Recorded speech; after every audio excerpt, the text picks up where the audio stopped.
Vamos a hablar un poco de política y hay una sensación que mucha gente tiene, que es, no sé si falta de diálogo, Alfredo, o al menos falta de entendimiento en la legislatura unicameral.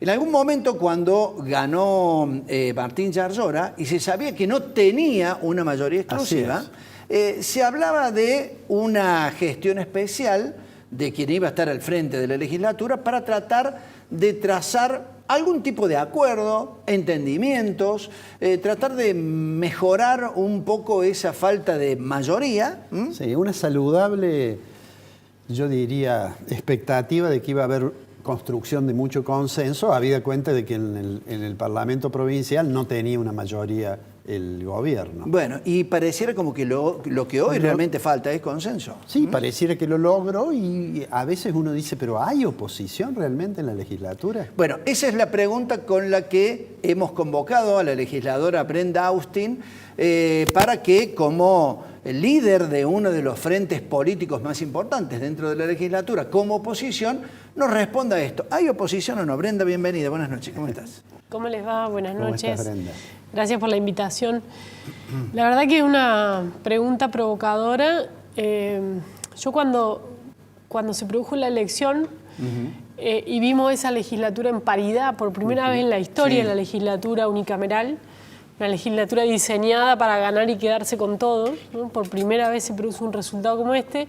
Decía, bueno, están ante la posibilidad de mostrar verdaderamente si son estadistas o no, y cómo se van a manejar. Si esto puede ser una oportunidad para que Córdoba recupere el diálogo político entre partidos, o si van a buscar disciplinar. Bueno, y la verdad que este ya año y medio de tránsito en la legislatura, me animo a decir que han elegido el segundo camino. Han elegido, lejos de respetar, no a los legisladores opositores o a los partidos que representamos, sino lejos de respetar a la gente que nos votó, lo que están eligiendo es una legislatura de mucha confrontación, una legislatura que no tiene diálogo, que no busca construir los consensos en los temas más importantes, y donde lo que hicieron fue gala de esa suerte de partido cordobés, que es disciplinar con el látigo y la billetera, y construir una mayoría ajustada, muy ajustada, con un voto que la mayoría de las veces se lo da el legislador libertario, Agustín Spachesi, que acompaña al peronismo en las votaciones difíciles, y que le permite empatar. Y con el voto doble del presidente desempatan a su favor. Creo que es la peor de las salidas que han elegido, por varias razones. La primera, porque se pierden la oportunidad de reflexionar y tomar mejores decisiones. Muchos de los problemas que le terminaron estallando al gobierno los anticipamos. Muchos de los ministros que están mostrando dificultades para tomar decisiones los pedimos citarlos para que vengan a dar explicaciones. No van, ¿no? No han ido, han rechazado hasta eso, rechazan los pedidos de informe. Digo, eso termina después explotando en situaciones como la cúpula policial, la cúpula de Bower, del sistema penitenciario de detenidos, ¿no? Es decir, cosas que veníamos señalando con anticipación. Y también para escuchar propuestas. Nuestro bloque, especialmente el bloque de la UCR, ha sido uno de los bloques que por legislador ha presentado mayor cantidad de proyectos de ley, incluso también de pedidos de informe. Niegan esa posibilidad y vuelvo a decir, no a nosotros, sino a la legitimidad del voto de la gente, que es casi la mitad de los cordobeses que eligieron otras opciones. Y han elegido una legislatura de confrontación y de prepotencia. Una legislatura donde lo que vemos, los periodistas parlamentarios que suelen estar ahí sentados, horrorizados ya, cómo cortan el micrófono de manera absolutamente discrecional, cómo cambian las reglas de juego, modificaron el reglamento varias veces para tratar de quedarse con el control de los temas, de lo que se habla, de los tiempos, de quien elige, yendo a una legislatura absolutamente discrecional. Ellos manejan cuándo sesionamos, manejan cuándo nos reunimos en comisión, manejan los temas que tratamos, manejan el tiempo que hablamos. Tengo una pregunta, Brenda. ¿Cómo se entiende que, siendo que el gobierno nacional o la fuerza política del presidente Milei sea tan crítica del peronismo, que esto que comentabas recién, de que en Córdoba un voto libertario es el que le permite tener mayoría o ganar las votaciones al peronismo. No lo sé, creo que lo tiene que explicar él. Basta mirar las sesiones. Se lo ve votando siempre al último a la espera de a ver cómo es el resultado. Si el resultado no lo necesita, vota de un modo. Si el peronismo lo necesita, vota de otro. Creo que la explicación la tiene que dar él. ¿Por qué? Porque muchas veces traiciona a sus votantes. Porque hemos discutido cuestiones que tienen que ver hasta con la baja de impuestos. Y además, hay una cuestión. Si algo ha caracterizado a la Libertad Avanza es que cada uno de los hombres de la política se han mostrado disruptivos, sin la posibilidad de prestar acuerdos a aquellos partidos que en una de esas suelen ser mayorías, en los que ellos habitualmente no comulgan, ¿no? Definitivamente con una idea totalmente distinta. Sí, pero te digo más, nosotros hicimos un cuestionamiento fuerte al aumento impositivo, en algunos casos en segmentos en más de 1000, 2000%, y no encontramos eco allí. Encontramos siempre argumentos que sirven de excusa pero no una voluntad firme de decir, bueno, esto es el proyecto que yo quiero llevar y que me acompañen, no estoy dispuesto a acompañarles. Pero tampoco en pedidos de informe, en citaciones. Bueno, venimos de un escándalo que ha sido el tema del APROS, donde nosotros planteamos, obviamente, nuestras inquietudes, nuestras dudas sobre la paradoja de que se produjo el incendio en los pisos que investigan auditorías médicas y fraudes, 2 días después de que se produjo la detención de personas implicadas, algunos trabajadores de la PROS, implicadas en manejo fraudulento de medicamentos. ¿En qué estado ha quedado eso? Digamos, hay un fiscal que estaba investigando el caso del fraude, pero digo, ¿qué sucedió después con todos los pedidos de que se incorporara a eso una investigación sobre el incendio y demás? Nosotros pedimos la acumulación de las causas, a lo que todavía no han dado respuesta. Le hemos pedido, también hemos presentado en nuestro bloque a la justicia directamente que nos eleve la nómina de quienes están imputados en las distintas causas que tienen contra el APROS, porque de lo que creemos acá es que falta una cadena de responsabilidades en lo que estamos viendo, en lo que trasciende, que es la cadena de los funcionarios. Está clara la responsabilidad de aquellos médicos que trucharon facturas o que desviaron medicamentos. También en el caso de la causa de la mafia de los medicamentos, digamos, el involucramiento de otros actores y obras sociales. Lo que no está claro es qué pasa con quien tenía que controlar. ¿Por qué no está imputado? ¿Por qué la cadena de funcionarios que fueron parte del Ministerio de Salud, algunos que continúan y otros que lo eran del gobierno anterior, no están citados por la justicia? Entonces, las dudas que tenemos de la información que se pudiera haber perdido tiene que ver con esto también. Cosas como esas donde la legislatura tiene un rol que cumplir y donde al gobierno le haría bien, si no tiene nada que esconder, dar las explicaciones del caso.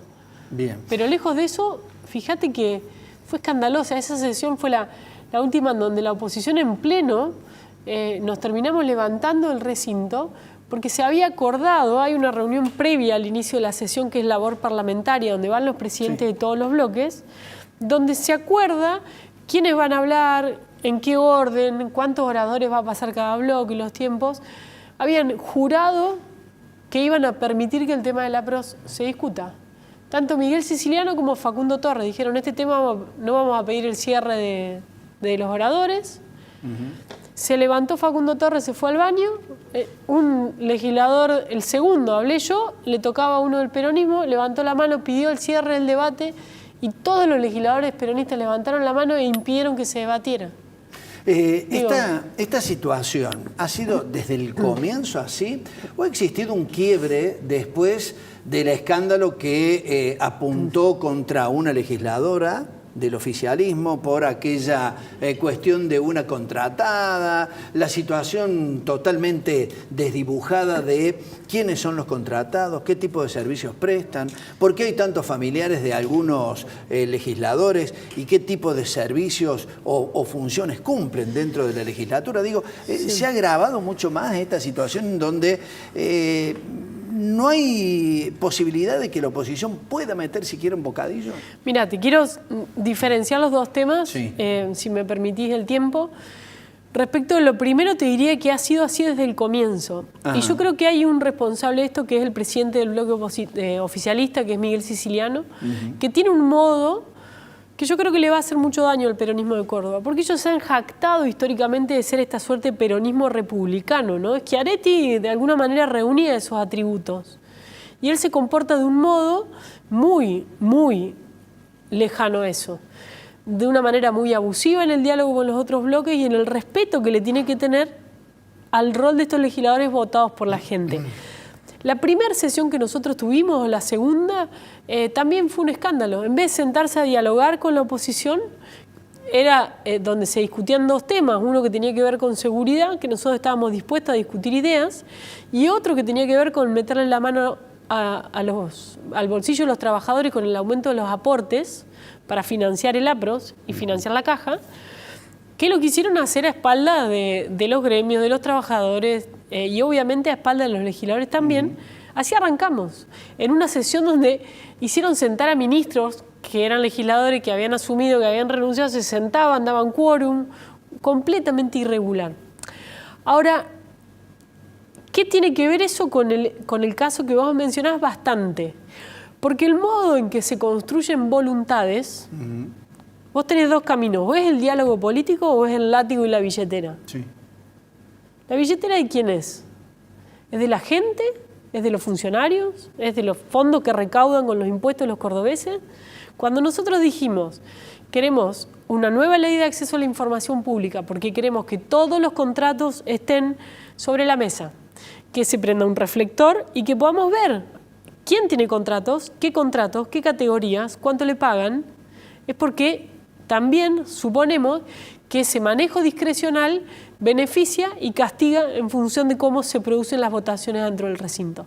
Entonces yo creo que lo que ha destapado ese escándalo que tuvo, una emergente, pero que el problema es sistémico, es que el peronismo se siente que maneja las instituciones, en este caso la legislatura, como si fuera un patrón de estancia y como si esos recursos que son de los ciudadanos le pertenecieran y fuera su billetera con la que construye la mayoría. Entonces, siempre cuando decimos que la madurez de las instituciones depende también de la alternancia, tiene que ver con esto.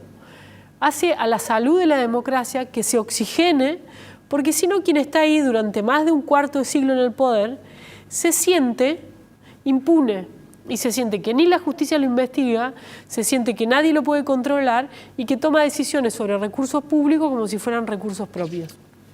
Ya que mencionaste esto de la alternancia, no te vamos a dejar ir sin preguntarte qué pasa con el radicalismo.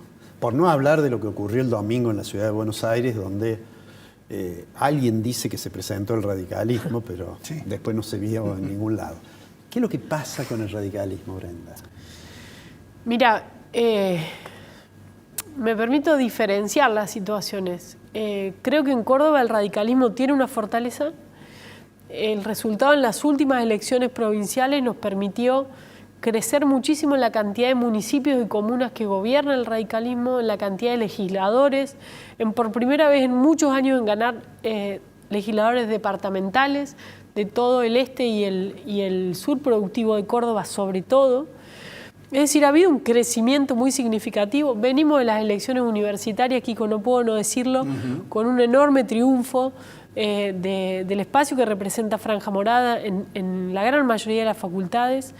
Lo que me parece que el desafío que tenemos es cómo construimos con generosidad, dejando de lado las diferencias, una propuesta para gobernar Córdoba. Creo que tenemos que a eso darle el salto que viene, que en la última le pegamos en el palo. Tuvimos la generosidad para armar un frente con otros espacios políticos. Yo creo que eso se tiene que repetir y creo que lo tiene que liderar el radicalismo, que tiene candidatos aptos para hacerlo. Bueno, pero, perdón, sí, pero bueno, lo de la universidad es indiscutible, lo de Franja Morada, pero digo, uno ve que en Córdoba hay dirigentes radicales que pasan a ser funcionarios, por ejemplo, tanto del gobierno nacional, hay algunos que habiendo sido legisladores pasan a nivel nacional. Bueno, ni qué hablar que la vicegobernadora también en una época era radical. Si vos me preguntás a mí, hay que darle claridad a la gente. Si una persona opta por otro espacio político, se tiene que ir del partido. Porque la gente merece tener claro Merece saber quiénes van a hablar en nombre del radicalismo y quiénes quieren en nombre del radicalismo usar eso para hacer negocios personales. Esa traza la tiene que tomar el Tribunal de Ética de nuestro partido. Pero eso no quita que yo creo que nuestro partido tiene capacidad de gestar una propuesta competitiva. No solo capacidad, sino que tiene el deber de hacerlo.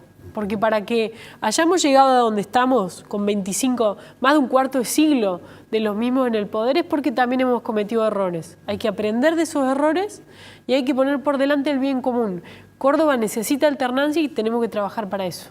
Brenda, muchísimas gracias, muy amable. A ustedes. Gracias por venir al programa. Brenda Austin con nosotros.